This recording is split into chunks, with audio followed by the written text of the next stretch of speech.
Kami dari Sosiologi 5 akan membuat video dialog tentang integrasi sosial. Izinkan kami memperkenalkan diri. Nama saya Farel Arya. Saya Tahara Sabira Syawal. Saya Nadia Salsabila. Saya Julia Aryanita. Saya Jessica Dita. Saya Fatima. Saya Raditya Fajri. Selamat menyaksikan.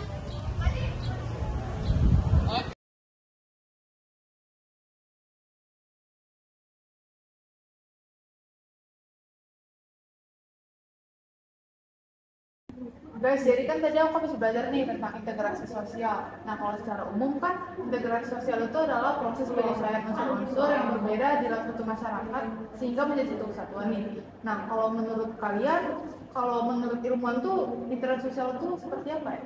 Kebetulan banget aku barusan baca dari si John Phillips sama si John Lewis Girin. Kalau menurut mereka berdua itu proses yang terjadi akibat adanya perbedaan seperti fisik, emosional, perilaku dan budaya.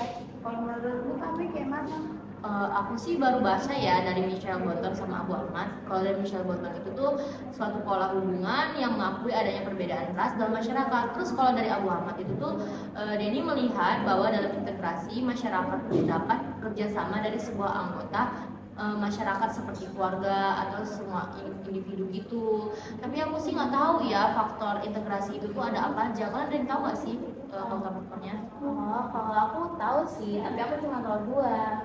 Nah, yang pertama itu ada homogenitas kelompok. Jadi semakin kecil kemajuan dari suatu masyarakat, itu berarti integrasi sosialnya semakin mudah untuk tercapai. Sebaliknya, kalau misalnya kemajuannya itu semakin tinggi, integrasi sosialnya bakal susah banget buat tercapai dan bahkan memakan waktu yang lama. Contohnya itu kayak homogenitas dalam suku dan budaya. Jadi suatu masyarakat yang memiliki budaya yang sama itu lebih gampang bagi mereka untuk saling berinteraksi dengan budaya mereka sendiri.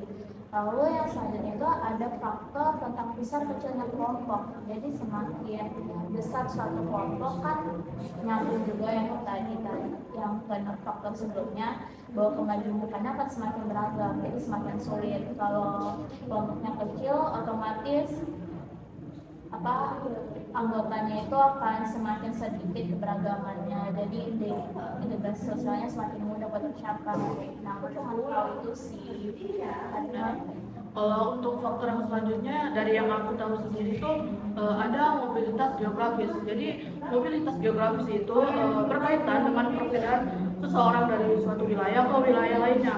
Hal tersebut dapat memperlambat integrasi sosial dikarenakan seseorang itu harus beradaptasi ulang terhadap lingkungan barunya, contohnya seperti berbeda rumah, berbeda sekolah, berbeda kerja, dan lain sebagainya. Nah, untuk faktor yang terakhir itu ada efektivitas komunikasi. Nah, jadi efektivitas komunikasi yang baik dalam masyarakat itu dapat mempercepat terjadinya integrasi sosial.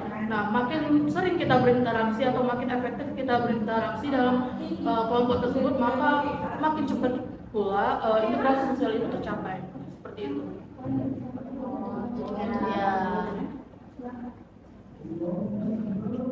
Kemudian bentuknya, ada yang tahu nggak sih apa bentuk dari integrasi sosial? Bentuknya dua orang yang cowok itu tahu nggak sih? Iya, siapa tahu mereka Mereka tahu. mau membahas. Iya, nanti kita chat ya di rumah.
Kenapa, Dit? Rel, kau tahu nggak sih bentuk integrasi sosial apa aja? Bentuk integrasi sosial yang ku tahu tuh ada 3 sih. Yang pertama itu integrasi normatif. Jadi kalau integrasi normatif ini dia itu kayak yang terbentuk akibat adanya norma-norma yang berlaku dalam masyarakat gitu loh. Misalnya semboyan Bhinneka Tunggal Ika tuh. Itu kan mempersatukan masyarakat Indonesia yang memiliki latar belakang yang berbeda gitu loh. Misalnya kau dari Padang, dari Jawa ya. Itulah. Habis itu ada integrasi fungsional. Jadi kalau fungsional ini bentuk integrasinya yang tercipta itu karena adanya fungsi-fungsi tertentu lah dalam masyarakat ini. Contohnya, misalnya di Aceh tuh. Di Aceh kan terkenal karena kopinya. Terus kalau di Jawa Barat dia terkenal karena kebun tehnya. Jadi ya 2 daerah tersebut tuh saling butuh lah bisa dibilang berintegrasi berdasarkan kelebihan atau fungsi daerah tersebut masing-masing. Nah yang ketiga ini ada integrasi koersif nih.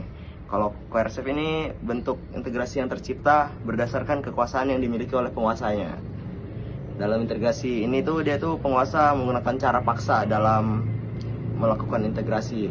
Contohnya nih ya, contohnya itu kayak penerbitan undang-undang yang mengharuskan setiap individu untuk menghargai hak asasi individu yang lain gitu loh.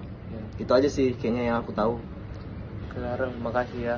Yalah, aku mau ke kantin nih, mau ikut nggak? Aku mau juga mau ikut lah. Haus sekali kan? Iya, sekali. Lapar juga. Ayolah.